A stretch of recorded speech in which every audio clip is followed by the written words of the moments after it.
Hey lovely, welcome to my channel. This is My the Artist. In this tutorial, I'm going to go over how to do a cut crease on monolid or Asian eyes. Stay tuned. So while I'm cleaning my hands and cleaning off the client's skin, I like to have a mini consultation on their skin so I can determine which products to use based on their skin type, whether it be oily, combination, or dry. But for the most part, I tend to gravitate towards this product, Charlotte Tilbury's Magic Cream, for a moisturizer, and then I change up the amount of product that I use, and then I like to use her eye cream as well. I notice a difference in my ending results whenever I use an eye cream, so I tend to always use it so that I can ensure the best results. And when I apply the moisturizer, I like to massage it in the skin a little bit. I mean, it's nice to give your client a nice little face massage, but it's also good for your results because you're bringing life back into the skin, you're circulating the blood, so it's just going to help the product penetrate, and then it's going to help the skin glow. So I was going for more of a feather brow, so here I'm using soap to brush the brows up and out. That way the front of the brow looks messy, and then the end of the brow is kind of stuck up a little more to help define and make her look more lifted. So here I'm going to be using Benefit Brow, and I'm going to do hair-like strokes, and I always start off on the end of the brow, but I'm going to continue to follow that guide where I'm bringing it up and out. Next, I'm going to be going in with my Fenty Beauty primer. This is going to help with the pores and mattify like the T-zone. So I just use this basically on the T-zone, and then I'm going to go in with my Charlotte Tilbury Glow primer. And I'm going to put this just on the cheekbones because I'm not going to use an actual highlighter to highlight the cheekbones. So I'm just going to use the primer to kind of achieve that look. So now I'm going in with my NARS Creamy Concealer, and I'm using this basically to clean up under the eye.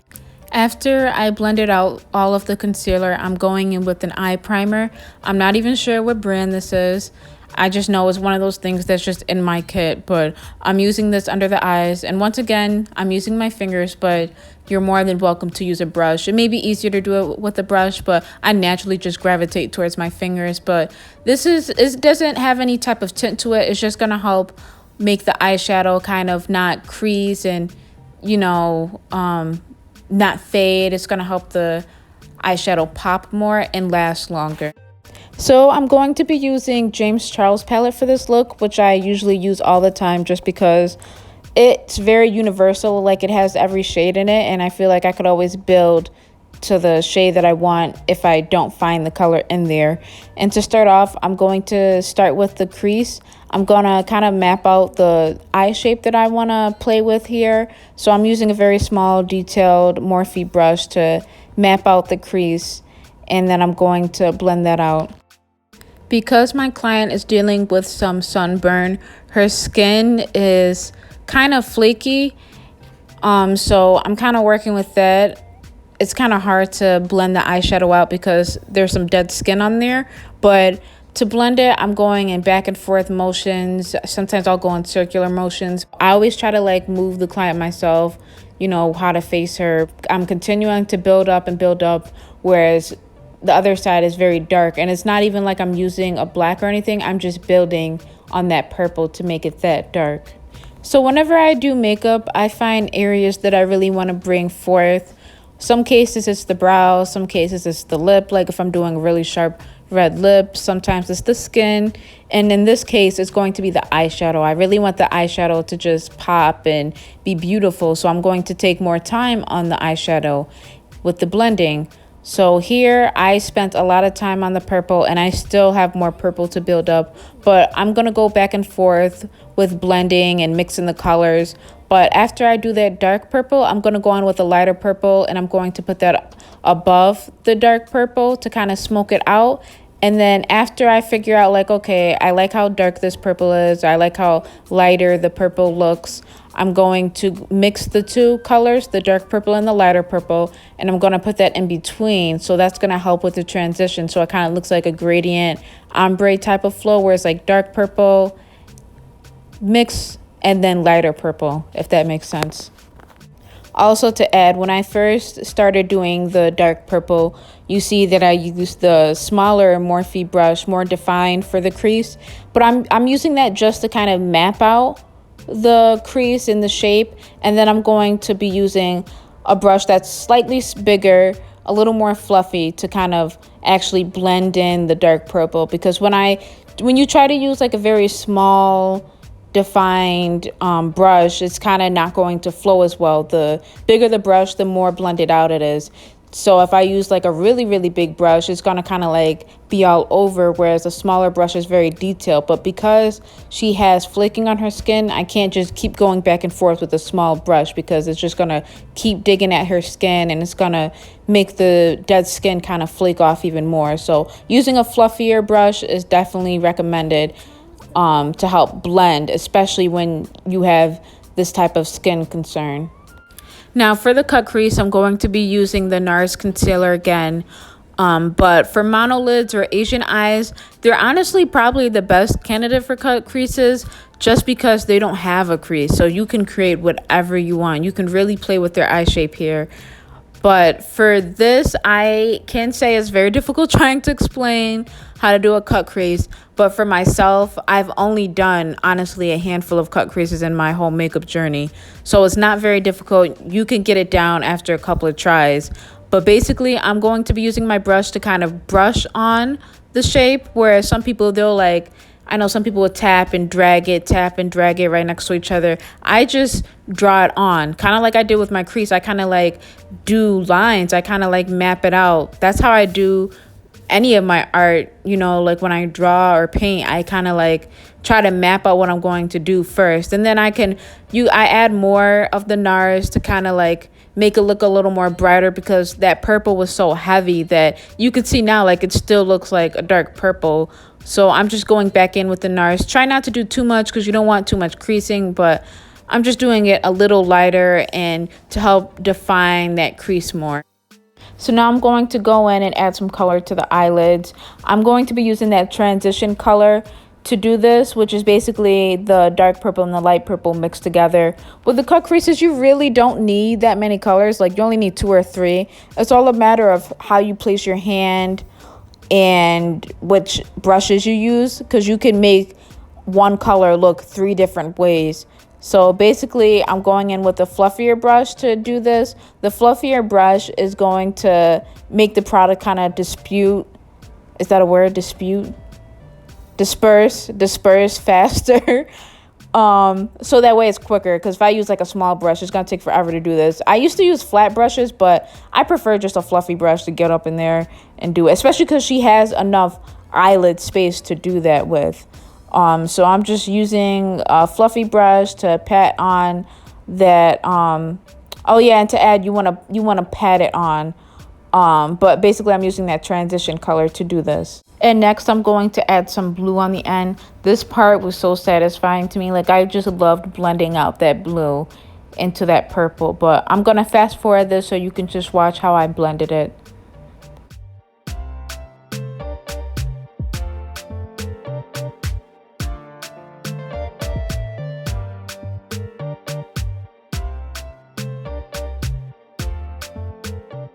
Now I'm going to be going in with this pretty shimmery blue eyeshadow from the same palette, and I'm using this in the inner corner of the eye, because right now, as you can see, the eyeshadow is looking real dark, and I don't really want a smoky eye. Like, I want it to be a little dark, but I want it to have life to it still. So using a shimmer because the rest is matte, and I'm using blue because on the corner it's blue, so it's just going to help make the eyeshadow look a little more cohesive. And I'm very strategic with how I place this. Like, I want it in the inner corner, but I drag it out just a little bit just to help blend it, so it's not just like a little dot in there.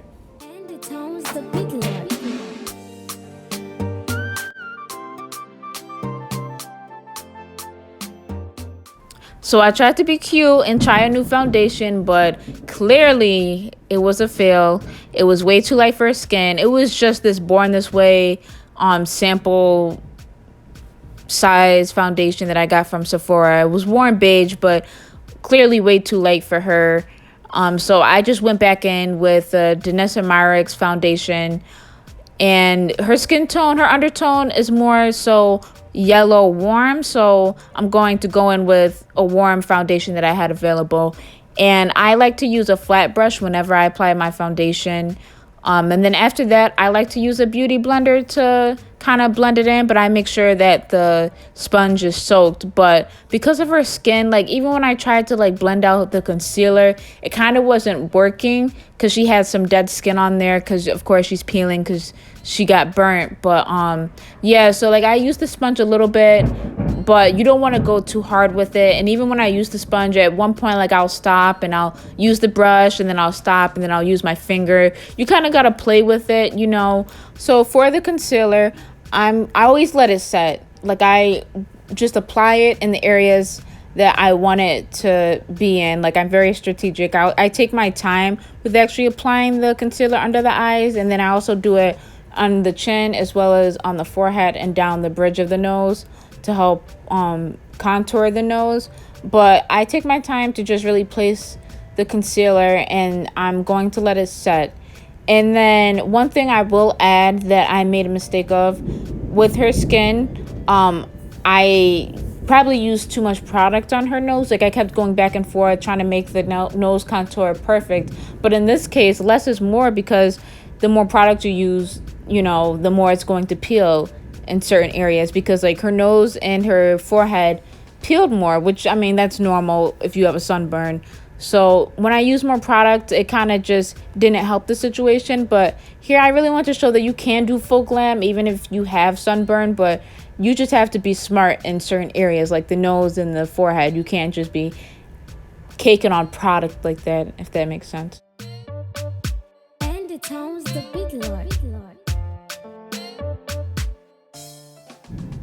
Because when I first applied the foundation, the shade was way too light, I want to make sure that I bring life back into the skin, because to me right now I feel like the skin is looking just a little bit pale. So I'm going to use a contour color that's like 3-4 shades darker, but I'm going to make sure that I really blend it out. And then here I also want to add to I like to contour the chin out. Like I just like a little more defined chin, so I bring the contour kind of up more, so it kind of just adds that, you know, dimension to the chin.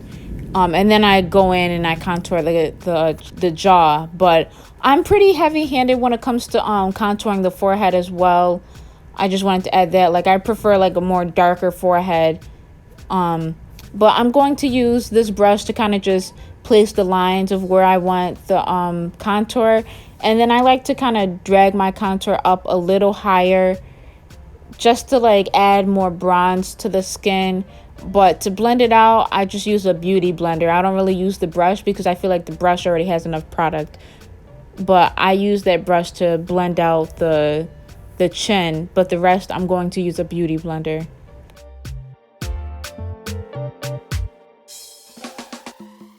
So I'm going to be using the Danessa Myricks powder basically as a bronzer. I don't think it's meant for a bronzer, but I just love that it brings warmth back into the skin. So I'm going to be using it for that case, and I'm also going to be using it to set that cream contour that I used. I also used the Danessa Myricks cream foundation to contour.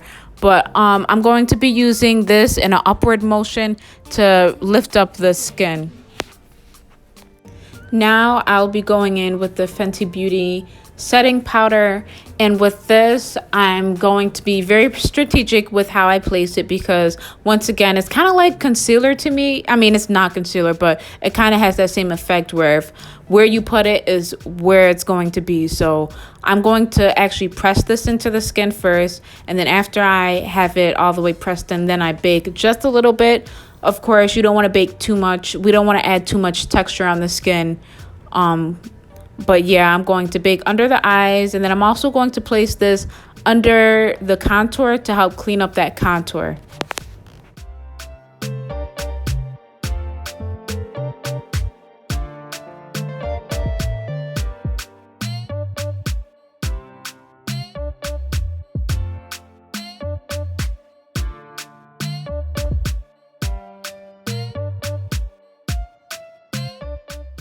So after I apply the lashes and make sure that the skin is exactly how I want it, I go in and I do the lower lash line. And here I'm just basically repeating the same steps, bringing in that shimmery blue eyeshadow in the inner corner and then following up with the lighter purple. And then next to that, I'm bringing in the dark purple.